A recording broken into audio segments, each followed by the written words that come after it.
Si je me rappelle aujourd'hui de ce qu'avait dit le sage quand il disait que vivez avec simplicité, aimez avec générosité, parlez avec gentillesse et respect, et toujours dañuy dox ci lancé boobu ngir mën di véhiculer suñuy message ak nu mu mënti demee. Amis chers internautes, bonsoir ou bonjour, ça dépend de là où vous êtes actuellement. ñu ngi leen di nuyu kenn ku ci nekk ci sa tur ak sa sant.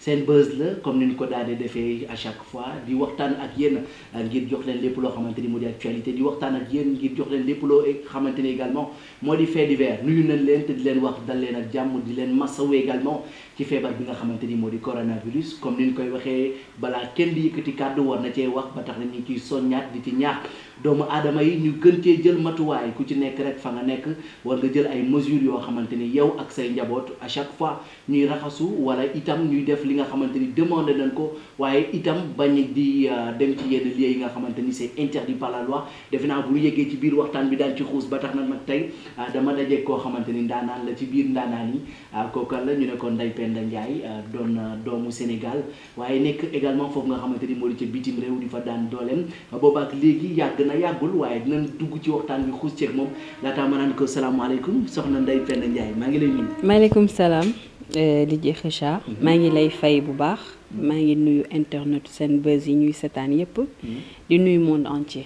Trop timide ce soir dama gis ni tey da nga xaw a calme nii alors que boo ma vocalé wala nga woo ma nii c'est autre chose. Ouais, c'est normal. Vu que situation fi mu toll ak Sénégal nii nii. ndeysaan dañu xaw a stressé tuuti rek. effectivement mais nañ dem ba ci kanam. alors un petit rappel nga wax internet yi nga xamante ni tey ñoom ñi ngi lay doog a gis ñoom ñi ngi lay doog a découvrir également nga wax leen yow yaay kan naka la tur bi ak fan nga juddoo ak ñoom seen. waaw man nag maa ngi tudd Ndeye Penda Ndiaye. juddoo Tëngéej. yaroo Tëngéej màggee Tëngéej jàngee Tëngéej. kon yow arab lébu nga. arab lébu pire. waaw màggee Tëngéej samay waajur aussi soxe ko Tëngéej. ma leen di nuyu de passage sama dëkk boobu nga xam ni sama fierté la. di sant yàlla bu baax ci bi ma nekkee Rufisquoise. et je suis fière de l'être aussi. voilà c'est ça. mais études yi fan nga ci bàyyee est-ce que teeloo bàyyi. non dem naa non quand même Italie yokk niveau non bi non du tout. bon je m'exprime bien en français je vais faire ceci comme les autres quoi. bien vrai que nag doomu géwël la. ndeysaan. waaye jàng naa ba première. jàng naa ba première secondaire parce que sama yaay dafa mës a bëgg ay doomam di jàng. d'accord. waaw jàng naa ba première secondaire lépp maa ngi ko jàngee à Rufisque. maa ngi jàngee sama primaire Cité Radio. ba mu fa jógee sama secondaire yëpp maa ngi ko passé collège Mansour Sy de Rufisque. alors ñu gis ni nekkoo Sénégal. da ngay dem di ñëw en Italie est-ce que Italie moo doon sa première voyage ak ban année nga njëkk a jógee Sénégal fii jël yoon bi nga xamante ni tarkalla moom la ñëpp di ñaan sama xarit yi ñoom ñëpp. moom la di ñaan muy air bu baax bi daal. ban année la loolu. en fait man mën naa ni Italie moo mujj ci sama ay voyage ndax dama teel a sopp man sama ndijaay yi ñoo ma yar daanaka parce que sama maama ma yar ndar gu ndaw maa ngi leen di nuyu. daan ma yóbbu ci ay colonies de vacances fu nekk laa doon dem ci àddina bi di dem ay colonies de vacances di participer ci ay jeux yu bari di def ay concours yu bari ba comme liñ naan ku judd ci tàgg bu naawul jaaxali mbokkam may doomu géwël mënumaa woy mënumaa fecc mënumaa tëgg waaye yàlla ubbi sama xel ci côté culturel boole ma ak sama ndijaay mu nekk un artiste ma ñëw xam ni wax naa jël sama bay sama waar ci toolam ma daal di ñëw nag coaché ko di liggéey ak moom def ak moom tourner partout dans le monde. sa benn nijaay mën nañu xam le nom exact. waaw góor gi Ndiaye ku ne Ndeye Penda rek ñëpp dañ naan góor gi Ndiaye. góor gi Ndiaye alias moo ak sama yaay ñu bokk ndey ak baay nekk sama ndijaay. tey lu ma doon wala fu ma mënti nekk ci àddina wala fu ñu may mënti dégg moom moo tax. c'est pas difficile mais nekk jigéen nekk ci ginnaaw góor gi Ndiaye ak période yi nga xamante ni moom il fait le buzz sur la toile ak way yi ak ni ko waa lébu gi bëggee Sénégal bëgg ko àddina bëgg ko c'était pas difficile yow mi jigéen nga nekk ci ginnaaw. gis nga doomu aadama bu nekk. amul góor amul jigéen. lépp looy nekk boo ci amee jiitalee say valeur am ci ngëm-ngëm du metti yàlla dafa dogal ma nekk xale ci biir nekk fa jigéen. ñu teel ma valoriser responsabiliser ma parce que dama nekk taaw ci yaay taaw ci papa ragaluma aussi man ragaluma dara lu dul yàlla suñu borom donc lépp lu góor mën a def rek te mu ànd ak dignité pour man su ma taxawee war naa ko mën a def donc c'était pas difficile pour man parce que y avait mes oncles nekk sama ginnaaw di ma épauler di ma coacher donc du woon metti pour man mettiwul woon. alors ngay wéyal. ñu dem ba gis ni nga ibbi xalaat bu bees ñëw ci sa bopp. muy benn label bu bees. Comment ça s'est venu l'idée en fait fan nga toogee ba xalaat ni yow war nga mën a jóge ci étape bi dem ci étape bale. xam nga xale lépp lu muy gàtt nga ci gone rek na doon jàmm. man depuis xale dama mësoon di fowee damay jiite damay organiser loolu laa mës a xam.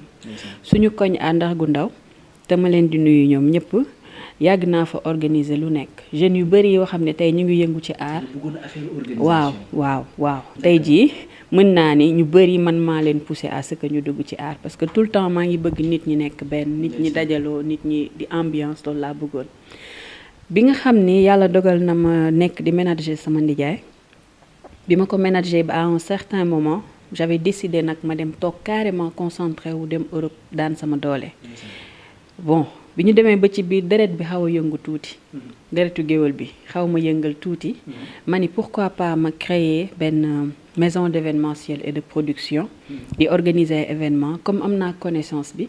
am naa ouverture bi te bëgg naa culturel sama culture sama passion la pourquoi pas ma yëngu ci loolu bi ñu demee ba ci biir en fait ma gis nit ñi ma toog benn jour seetaan benn documentaire xale yi bari suñu frères yi di rayante pour jaar ci gaal gi pour dugg Europe ma gis Europe metti gi fa am ma gis Europe yenn yi maanaam mitit yu nit ñi di dund foofu noonu ma ni damay jóg lutter contre l'immigration illégale dugal ko ci sama label nga xam ni Penda Events maison d'événementiel et de production la mais bu porter benn mission mooy qui lutte contre l'immigration illégale. idée bi foofu la jógee. voilà ñu dox di dox gis ni événement yi commencé sajji au niveau du Sénégal. parce que gis nañ ni amoon nga sax en rapport nekkoon nga en rapport ak benn label bu mel na Prince Art kan moo la jox idée boobu lan moo tax nga ñëw rek sësu leen est-ce que du woon da nga demoon pour roote expérience nga ñëw pour taxawal sa bopp parce que gis nañ ni maintenant liggéey beeg yi ñoom demeetu noonu. avant Prince Art. dañu def premier événement Penda Events ñu yóbbu ko Maroc. d'accord avec qui. ma yóbbu woon Pama Dieng. pourquoi le choix de Pama Dieng puisque c'est un jeune talent est-ce que mënoo woon jël benn artiste boo xamante ni il est connu de partout. nga jël ko yóbbu ko puisque label bu bees la pour mu mën la sànnil sa tur. voilà question bu ma neex nga ma laaj. parce que ñu bari ñu ngi ma koy wax depuis bi ma àndeek Pama yóbbu ko Maroc ku ne ma pourquoi Pama. mënoon na doon keneen ku dul Pama. xëy na yàlla moo tombeel ni moom la ñu waroon yóbbu. parce que avant Pama on avait décidé ñu yóbbu Bastium. mais jiboowuñu ak moom. donc sama borom kër choisir que ni nañu yóbbu Pama ma suivre ko ci aussi parce qu'on travaille ensemble. loolu la bi ma demee Maroc ñun tamit ñu dem objectif bi c'était pas juste nga dem Maroc def événementiel. mais comme Penda Events dafa am équipe dama décidé woon yóbbu équipe Penda Events ñu dem Maroc parce que suñu doolee yeggul woon pour ñu génn dem Europe xool immigré yi ne foofu difficulté yi ñuy dund. samay moyens aw ma woon ku ma jàppale j'étais seule.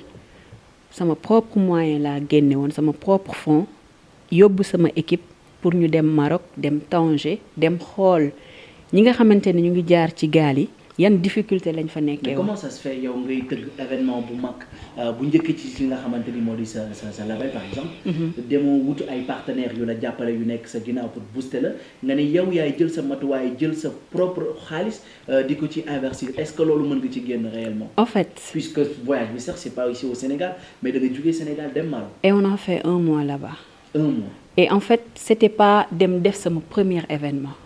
dama doon dem tenter ji sama première expérience. d'accord.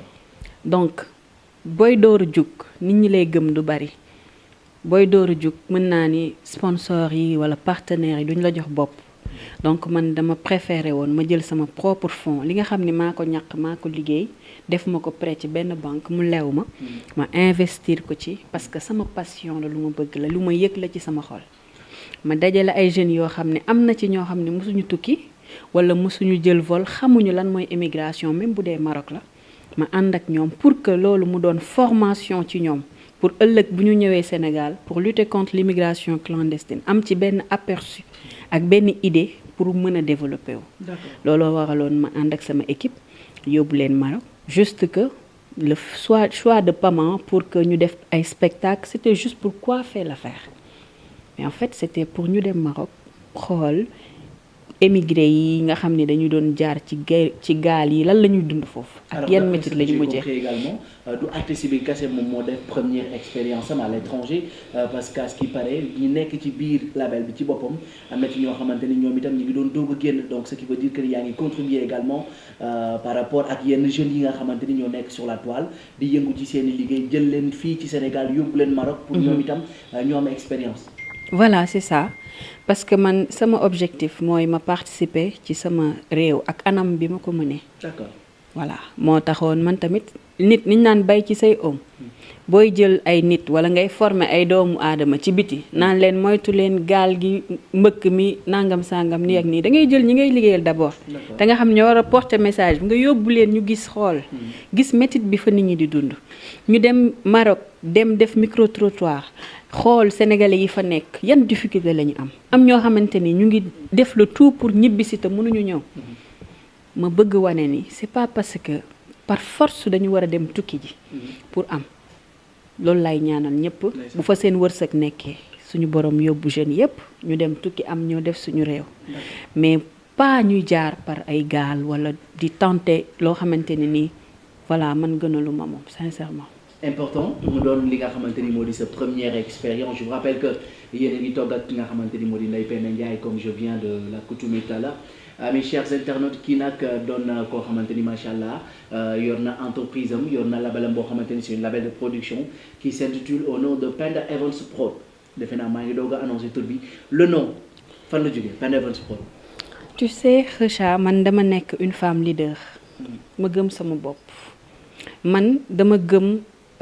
L'entrepreneuriat féminin depuis toute petite sama tour la man loolu laa sentir mooy Penda gi may wax ci suuf Penda sama tour la ma waxtaan ci ak sama benn frère Moussa ak sama jëkkër bi ma ne ko dama bëggoon taxawal benn label maison d'événementiel et de production ñun ci Sénégal on voit pas tout le temps ay noowu jigéen di figurer ci yenn entreprise loolu laa bëgg mu deñ parce que tamit ay jigéen lañ c'est vrai mais il y a des femmes entreprenantes indépendantes yu mën daan seen doole ñoo xam ne dépendre ñu ci lenn di jàppale seen borom kër yi di liggéey yor seen njaboot nekk ay jeunes en plus nekk ci Europe bi bitim réew bi di ko fu góor ñu takkee seen ceinture jaar ñu takk seen ceinture jaar nii di ko fighting donc pourquoi pas ma tuddee ko sama bopp jël tur bi mu doon lu ma neex ma sentir ko def ko pour mën ko protéger parce que nit ki li nga xam ne boo ci seetoo da nga ciy gis sa bopp doo bëgg ko sàggane jamais. Très important Penda Evans Prod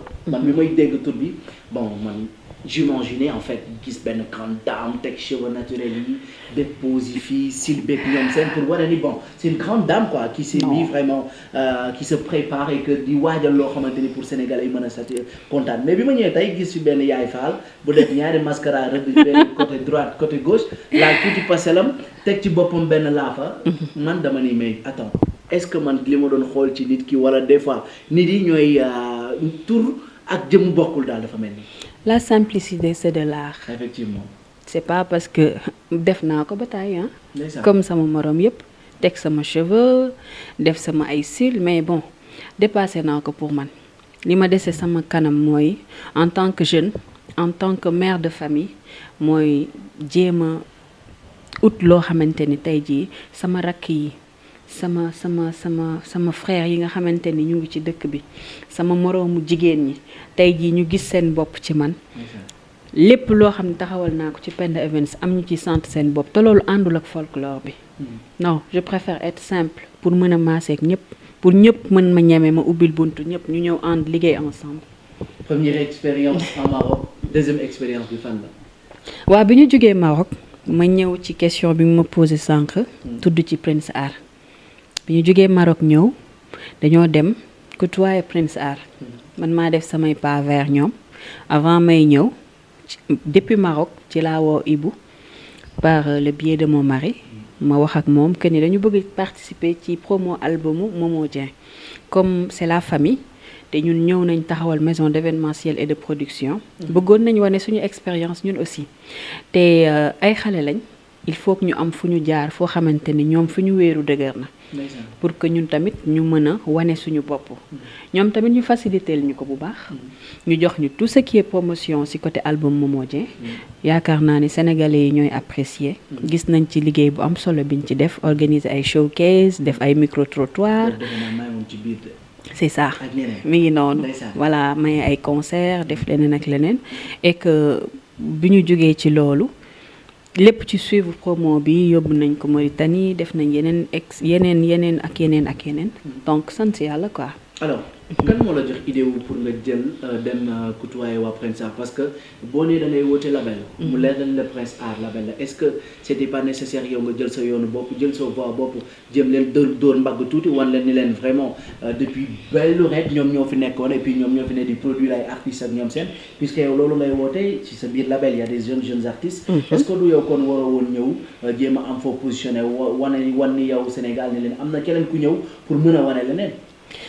prof mat boo gis prof mat a ko jàngal dafa côtoyer un prof mat pour ensuite devenir un prof ñun dañu ñëw pour daan suñu doole mais ñëwuñu pour concurrencer kenn waaw ñëwuñu pour concurrencer kenn parce que puisque moom moo la fi gën a yàgg ëpp la moyen xaalis beeg ñoom seen yow kenn nga te ñoom fukk lan de attends gis nga li may def nii bés bu ma demoon ba ragal ci bàyyi gaa yàgguñu ci nag waaye gis nañ ci lu ne mais taxul ñu daw de déedéet xuux dàquñu. man dama jàpp ni boo amoon fi dëgg-dëgg boo ñëwee doo côtoyer Prince Art. en fait c'est que du question de ñàkk fit wala quoi que ce soit juste que bëgg naa jàpp ci promotion album Momo Dieng en tant que mon frère Momo Dieng il était sous contrat avec Prince Art. un petit rappel lan nga bokk ak Momo Dieng ba war ko mën a jàppale ci carrière. avant tout Momo c'est mon frère d'abord. ñun ñëpp ay mbokk lañ ñu bokk Demba Koddu Paardeen ba pare may sëy ak magam ma ngoone mu nekk sama frère nekk sama lépp man may liggéey ñu bokk daanaka benn yoon ci liggéey bi rafet na ma ñëw appuyer ko te dama ko sentir moo tax ma dem ak waa Prince Art nekkuma ak ñoom déedéet collaboré wu ma ak ñoom sësuma ak waa Prince Art mais juste que ci promo album Momo la ñu demoon ñu liggéey en collaboration man ma gérer communication bi def ci sama participation. mais actuellement ak coow yi am ci réseau yi nii. ñu bëri dañuy clash label yi. bu ci mel ni Prince Art. gis nga li mu ciy wax. xale yeeg ñoom seen. est-ce que yéen tamit yéen a ngi bàyyi xel ci bu baax a baax ñi ngeen di produire ak naka la ngeen leen di produire ba du am benn coow xëy na nag lépp mënul am bañ a am coow mais est-ce que yéen a ngi veillé ci loolu bu baax a baax.